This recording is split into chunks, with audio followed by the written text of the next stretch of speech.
Well, she found a new guru, and so she ran off to go meet a new guru who was sort of positioning himself as the Sai Baba of Sri Lanka, Premananda, who even looked like Sai Baba, but had many fewer followers, and kind of so she could be even more of an intimate and even more influential. She went to Sri Lanka. She became sort of besotted by Premananda. When she went to Puttaparthi, she would talk about Premananda, and the Sai Baba organization said, you can't do that. You have to choose. You can't be sort of a Sai Baba insider and also, be talking up Premananda. But the way she described it is that I believe above all in freedom.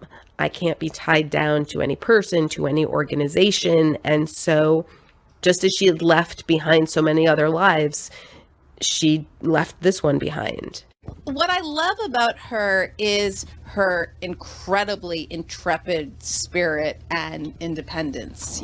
Again and again, forget the kind of courage it takes to take off on your own for India in the 20s.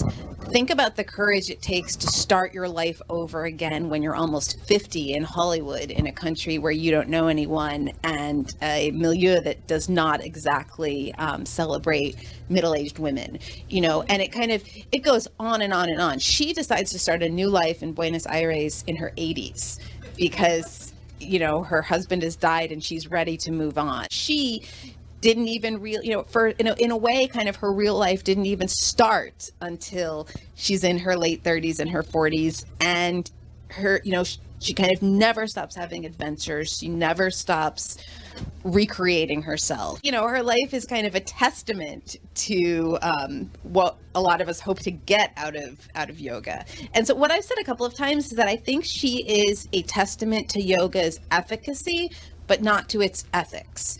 She would say that she practiced love and detachment, and detachment is obviously a huge part of both Hinduism and Buddhism. For example, with her second husband, he has a stroke.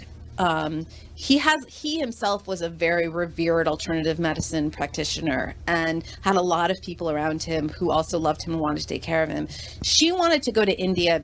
And she wants her husband with her, but she also doesn't really want to take care of him. So she relocates him to India, sets him up at a house outside the ashram, but then sort of leaves him there with some aides that she's hired. And then later on, she starts following another guru and she moves him to Sri Lanka, which is where he died, away from his family, away from everyone who loved him.